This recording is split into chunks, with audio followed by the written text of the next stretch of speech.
For the theme 10 seconds or less, I made this game in Twine called Find Your Cat. For the theme 10 seconds or less, I initially had little idea on what to do. I ended up taking inspiration for this particular game from a demo that was shown in class, where in which the player had to make decisions and the world only progressed 1 second per each decision they made. So while the game itself wasn't 10 seconds, it had that implied thing. So, one with that format in mind, I opted to create a Twine game. My reason for this was because it allowed me to have more creativity in the scope on what I ended up creating. Once I finalized my approach to this theme and what my initial idea was, I then had to find an activity for the player to do. For this, I took inspiration from a game I had previously created as just a tester for when I first was introduced to Bitsy. For this game, the player had to find a cat, so that was the goal in this game as well. Uh, like in that game, the player has to find their cat, but each decision they make progresses the world forward 1 or more seconds. The reason for this is quite rightly some tasks take more than 1 second to perform. After 10 seconds have passed, as you can see in a lot of these, the player is either successful in finding their cat or they have failed in finding their cat, and that is my prototype for the 10 seconds or less theme. For the theme voice, I created this game called Find Your Voice.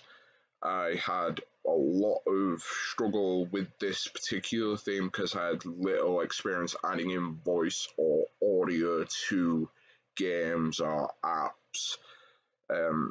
As such, I chose to make the voice a character in the game, and the aim of this game was for the player character to find and regain their voice as they progress through the game.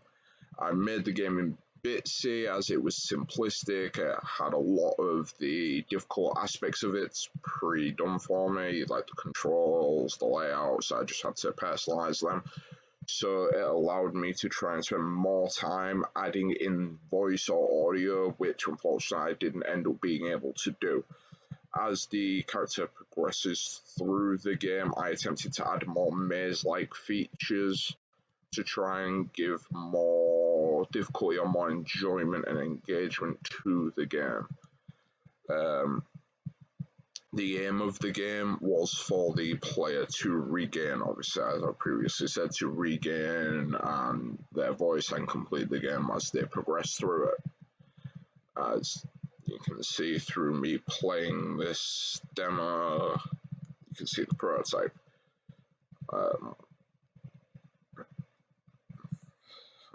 This is all I have to say on this. As I say, I spent a lot of time trying to add audio into it, which unfortunately I wasn't able to do. And that is the game. Thank you for listening. For the theme isolation. For this theme, I took inspiration from mazes and puzzles. I felt that this was on theme because of how mazes and puzzles can tend to make people feel lost, isolated. Um, to add to this, I made it so that the player character was the only character within the game, and each level was maze or puzzle like, which would add to the confusion, sense of loss, and isolation in the game. I moving on with that theme and that design process and that goal in mind, I opted for black and white to be the color scheme, as I felt it give a feeling of being lost, isolated in the dark, and that I felt that paired well with the theme of isolation. And as you can see, each level the player goes through, I try to make it more confusing or more complex to try and give that sense of loss or isolation. So as they progress, can get more disorientating and they can be more alone, as just in that sense of it.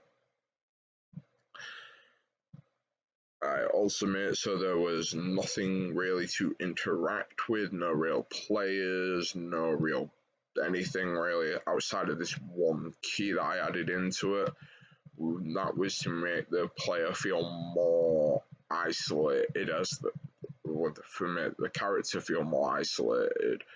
So as they progress, they're looking for someone outside of just trying to progress through the game, where in fact there is none. That is the video for the theme isolation.